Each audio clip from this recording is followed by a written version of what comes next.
When did you come to Harlow and why did you come to Harlow?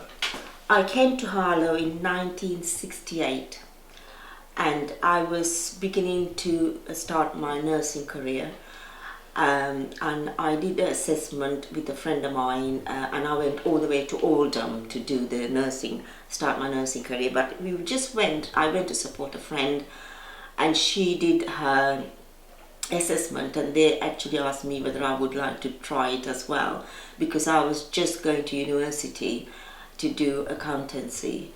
But what happened was that I couldn't afford to pay for my uni, and I had to do several jobs to do the uni. But with nursing, they were paying you to do nursing, and I agreed with my friends, said, well, I don't mind doing this.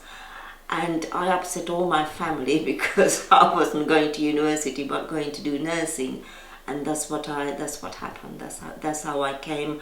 And my aunt lived in Downs, and my sister lived in Bishop Stortford, and my aunt had more bedrooms, so I came to live with my aunt for a short period of time till I start my nursing career. So I consequently, when I had time off, I came back to my aunt, and 1968, that's how I came to live in Harlow. So take us back to 1968. Can you remember those first few weeks, months of living in Harlow? What was it like for you? I do. It was a town that was just developing, and I can still remember from Downs, walking down where the Harlow College University used to be. There was a path going to the town centre, and we used to walk down there to Little Woods.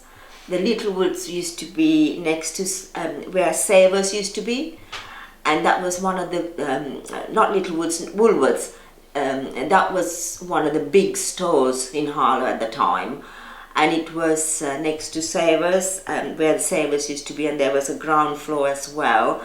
And there's a basement, there were loads of stuff there, and there was all these chocolates and sweets on the counters laid out, and we used to go and pick up a walnut whip, and we used to walk around the town eating this walnut whip, looking at all the stores and trying clothes on and buying food and various things. And there was a market. The market was used opposite the post office, the back of the post office, the car park. That's where the market used to be. And we used to go and buy our sort of fruit and veg from the market. And often we get, some bits from the market, not lots of bits. And then Sainsbury's used to be opposite side of Savers, next to Marks and Spencer's. And we used to go to Sainsbury's there. Sainsbury's Sainsbury's used to be opposite side of Savers, and we used to go there and do our shopping. And so I can remember then there was one bus stop, and there it was next to one Mecca bingo hall. And it used to be, in the winter months, it was freezing standing there to get a bus anywhere. And it was all these ladies with young babies in prams, and they're pushing their prams on the snow, because it was bitterly cold in the town centre then. But it is, I just remember all those things. And then there was a place called Birdcage. And the youngsters, when we were teenagers, we had nowhere to go. And Birdcage, there was a DJ called Pepe. On a Saturday morning, he used to do a Saturday club for youngsters where they can have a lemonade and coke in the bar. And he used to play all this Tamla Motown and all of this music there. And we used to go and dance, all the youngsters. And we used to have a coke and a lemonade. And those are the days that I can really remember. And then when we came down, there was a pub called Painted Lady. And we used to sort of We were not, you know, we can't go in pubs because we're so young. But those are the days that I can remember Harlow, and the playhouse, and underneath there was a restaurant, a cafe, and a coffee shop, and occasionally we used to go there and have a sandwich. But other than that, there was absolutely not a thing in Harlow for young people. It's interesting you're saying, this is now, you're in the late 60s, early 70s, so you're saying there wasn't an awful lot for young people to do, and as if there was a golden era of people having lots to do, but you're giving the impression that it wasn't any golden era of lots to do for people, but you had to make your own entertainment. Entertainment, we did. We used to just do things at home. We used to have friends around, and we just lemonade and coke, and we used to have little parties, and it was sort of like little snacks, and we sit down and have little parties, and our sort of relatives allowed us to do that, and parents allowed us to do that, which is good. And it was sort of like, it was fun.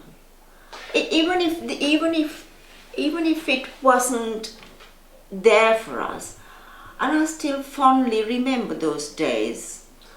And so working as a nurse, were you working as a nurse at Princess Alexandra? I started working as a nurse at Princess Alexandra Hospital in 1976. And I started work in the mental health unit. I was there for nearly 7 years, and then I started doing my general, because I did a general training, general and mental health. So I came to the general side, and I did orthopedics for 30 years. So you're almost answering my second question of why you stayed. I stayed because I loved doing orthopedics. Orthopedics was my thing. And I loved the consultants, Mr. Paul Allen. He was a registrar when I started work there. And he did both my knees recently. And he saw me and he said, "What are you doing here? What's wrong? You're not old enough to have your knees done." I said, "Well, I'm not young as what I used to be." But if I'm asking you why you stayed, it's obviously even behind you there's a lovely family photograph, etc. And you're bringing up a family. But you're somebody I've got to know you because you're not backwards and coming forwards when it comes to people's rights and things are right. Has that always been part of your makeup? It's simply because my father, he was a doctor, and when we were little, I can remember when I was just 6 years old, I laughed at a man that was disabled, and he had his neck was twisted to one side, and I mocked him, pointing at him, giggling at him, and my father said to me, "Well, aren't you the lucky one that you have got limbs and haven't got any fault with you, and I'm ashamed of you. Go inside," he said to me. And my father was a very, very sort of treated everybody equally. And from that day onwards, I thought that we need to respect everybody with whatever their circumstances are. And I have always done that. And I have always championed that. Because quite frankly, a lot of people can't see what they're even talking about. They don't understand why these people are suffering. But when people are being told every day that you're different, you're not like us, but I don't like you because your color or your religion or your disability or your sexuality or your, really who are we to judge these people? They have just as much rights to live in a world that like all of us.